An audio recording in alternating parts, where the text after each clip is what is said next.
My dear brothers and sisters, we give thanks to God for gathering us this beautiful day, this morning, for the celebration of the Eucharist on this third week of Lent. And I would like to thank Father Anton, our parish priest, for allowing us to use the church. And also to our brother priests, and for all of you for this. Well, this is outside of the regular schedule, but put together even on short notice. So maraming salamat po sa inyong lahat. But please do not think that this is a substitute for the Mass this evening. No. You still have to go to Mass. We're in Stephen's Dome, I think. No, those who usually go there. This is not a Sunday anticipated Mass. Tinik na tinik pa ang araw. Huwag kayong mag-ilusyon na rin muna. This is still Saturday.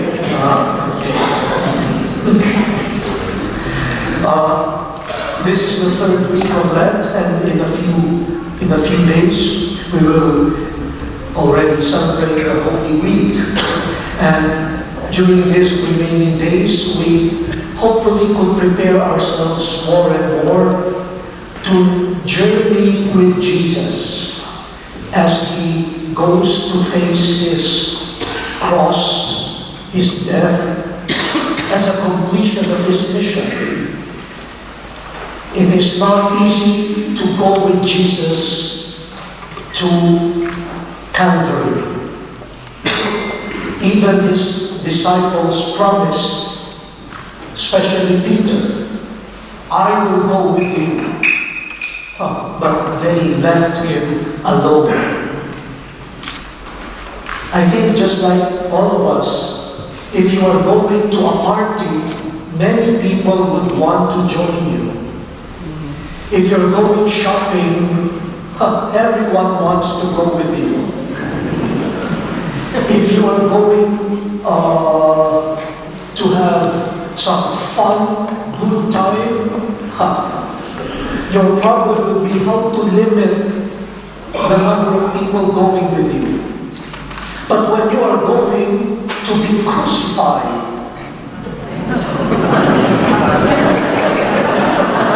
who will go with you? Now, and so during Lent, the question is this: am I prepared to make the full journey with Jesus when I know that the destination is the cross?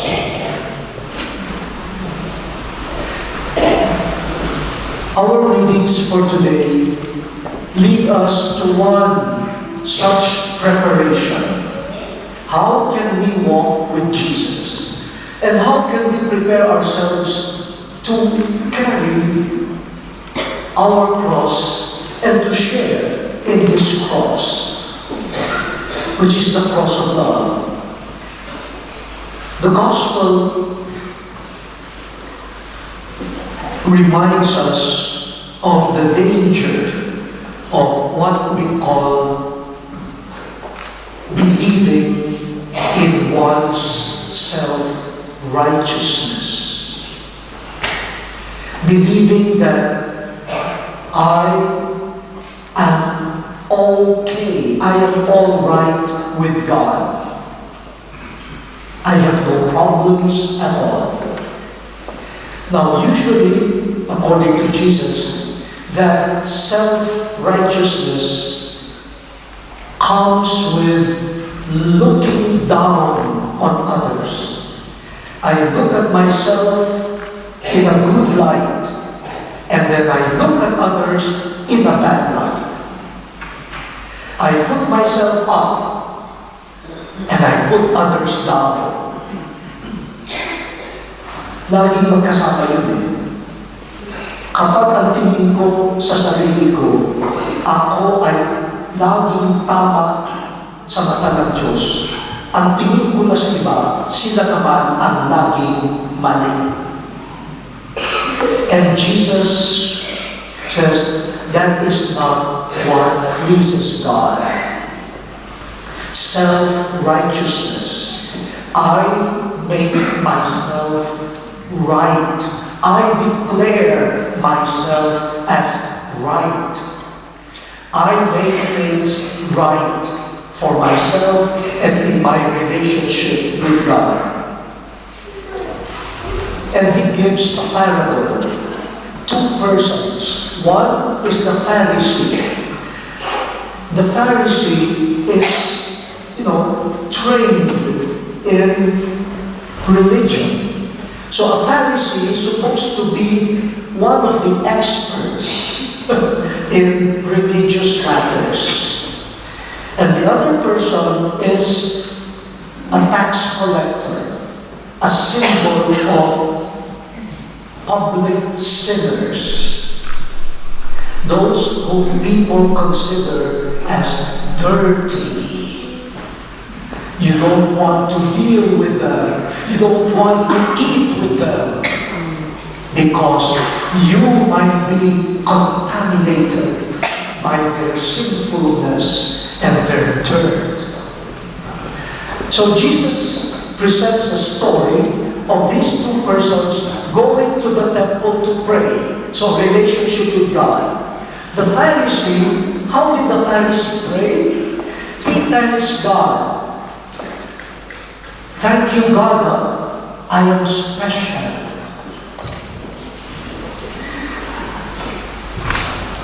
I am very good. I pray. I go to the novenas. I give donations. I offer sacrifices. I buy goats and lambs to be burned as holocausts. Lord, thank you for making me very, very good. And thank you that you did not make me like that tax collector, a despicable person. So thank you, Lord. In fact, Lord, I think you owe me something because I have done so much good for you at the temple. The Pharisee was reminding God, God, I am good. I am good. Instead of praising the good God, he was reminding God, hey, I am good. And because I am good, I am special, I am not like the others. Like that tax collector. And according to Jesus, the tax collector could not even look up to God. He could not even enter the church, the temple. He did not feel worthy. He stayed at the door. Look at them staying at the door. He stayed at the door. He did not feel that I am worthy to enter. But what was his prayer? Lord, God, I am a sinner. This is the truth. I need your mercy. I cannot make my life right. I cannot make myself good. I rely on your mercy. And according to Jesus, he went home pleasing God, not the Pharisee, who was regular in his donations, in his offering the sacrifices, but used all of those to be proud. The one who went home pleasing God was the humble tax collector who lived in the truth. The truth is, I cannot make it right with you by myself. I need your mercy. I guess the parable of Jesus is not difficult to understand. No? Simple eh. Kasi all of us are disappointed with self-righteous and proud people. Lahat naman tayo naiinis dun sa mahangin. Yung magaling ako, ganyan. At kapag gumagaling siya, pasama naman ang pasama yung iba. Lahat tayo naiinis dyan eh. Pero minsan di natin napapansin, tayo na pala yung naiinis.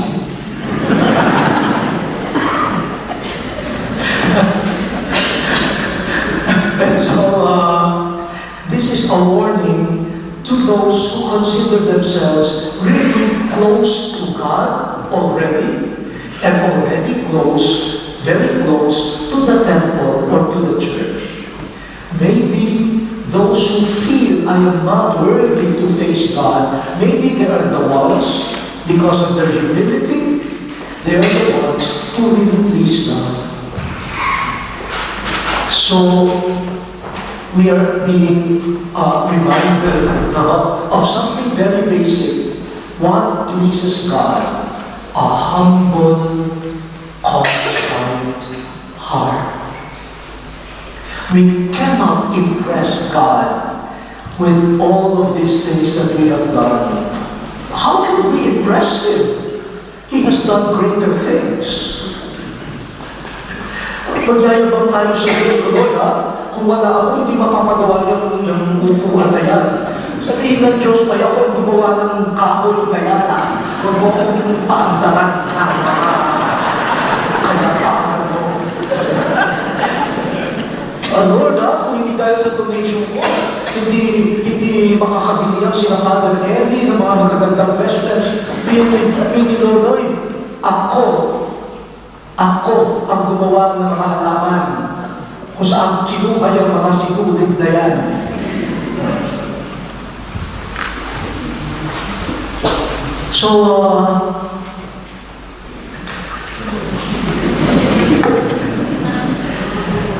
So Jesus is just repeating what the first reading already said from the prophet Hosea.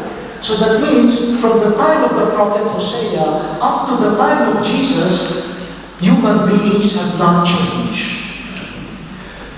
The proud during the time of Hosea are still proud during the time of Jesus. When will humanity learn? When will humanity learn its lesson? In the first reading, the God already told the people of Israel, this is what I want. I desire love from you. Not your burnt offerings. Not the calves, the sheep, the goats that you offer and the more smoke there is that goes up to the heavens, you think I am pleased. I am looking for the love, your love. I am looking for mercy. Are you merciful to each other? Do you understand each other? Do you care for the poor? Do you care for the migrants? Do you care for the homeless? This is the sacrifice that I am looking for.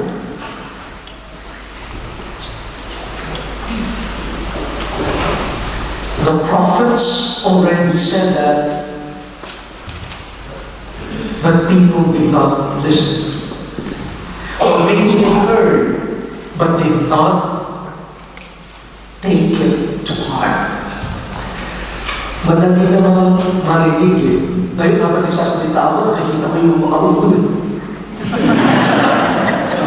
Nakikita naman eh. Meron pa rin pa, gumaganyan-ganyan sa kanila. Meron yung mga pinag-usapan na, so bakit napapayang kay ganyan na, yan ang ayaw ng Diyos. Na may narinig kayo, eto sabihin, ayan, naalala ko si ganyan. Hindi lang para kay ganyan, para sa iyo yan.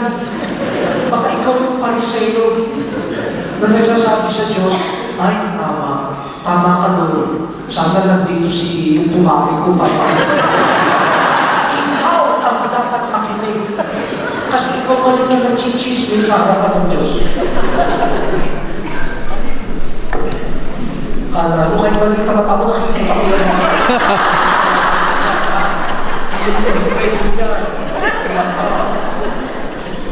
Ay, pag dito, dalawa dito, dati kong estudyante, kahit maliit ang mata ko, nakikita ko kung may nagdadala sa isa.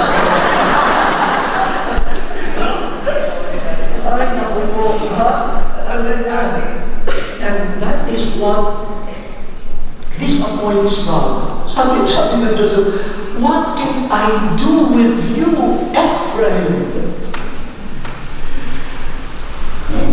God is good and gracious, but as a person, personal God, God also gets a bit discouraged. What else can I do? I have sent prophets to remind you. I have done a lot of miracles to support you, and then I see the same.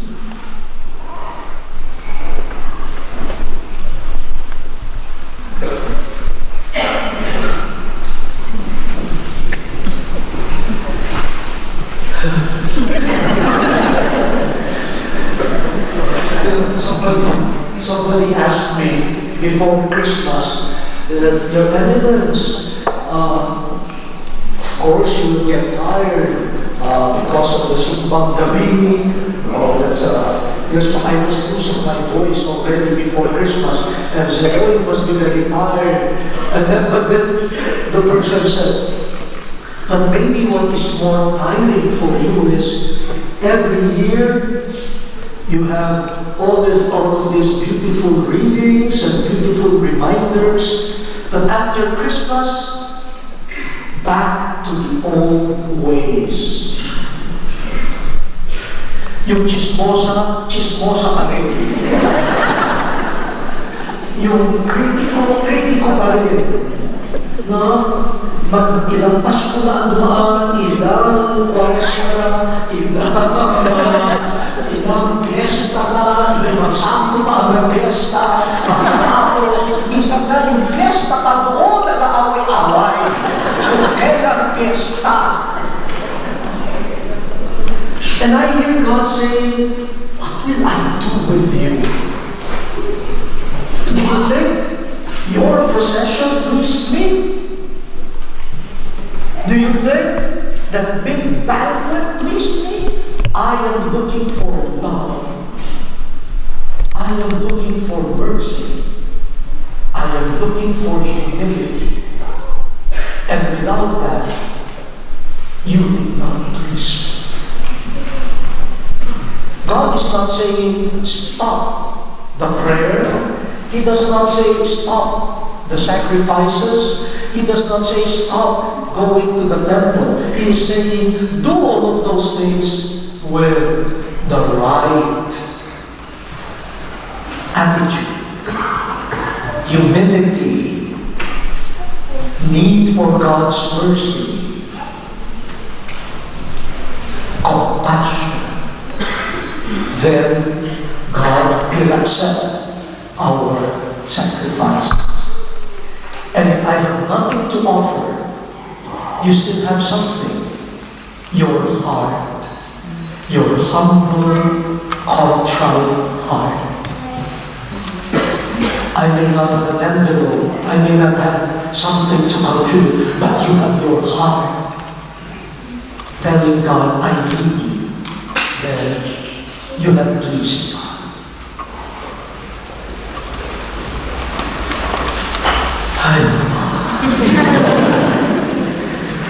So I hope this is not a new lesson.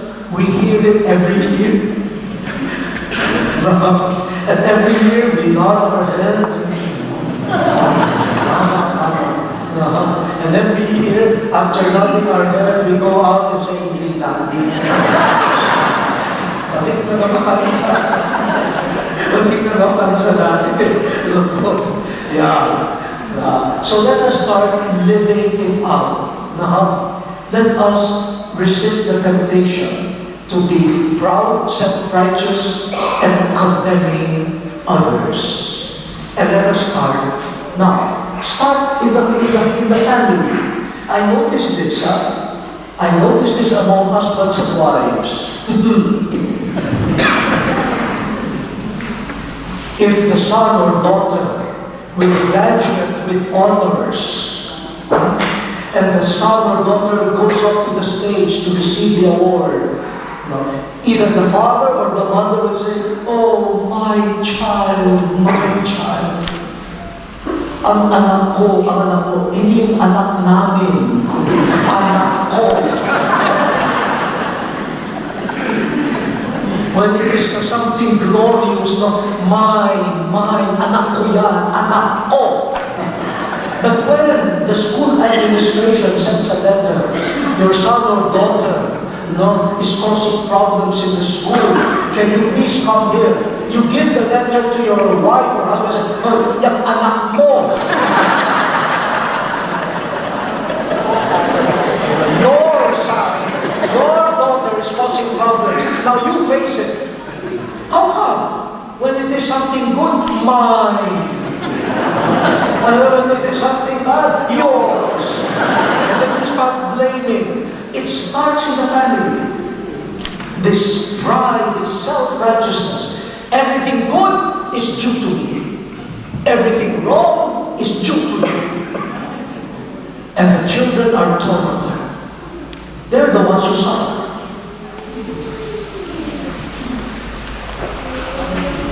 False loyalties. My father is wrong, so I'll be loyal to my mother. But the father says, your mother is wrong, so I will be loyal to you. And in the end, they're like ping-pongs. Why? Because of the pride. Now here, in the parish, in the chaplaincy, in the Filipino community, ayaw ko na magkwento. Mas marami kayong alam. Yung tawa ninyo nagsasabi, tama! So please, the appeal here in the Filipino community, please stop what Jesus calls self-righteousness. All of us must confess, I am imperfect, I am sinful. I also contribute something negative and not pretend I am always right and the others are always wrong.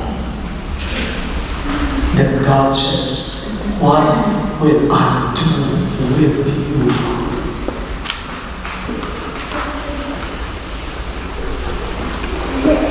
Ang mundo po natin ngayon ay punong-puno ng kayabangan, pagkarami-raming mayayabang.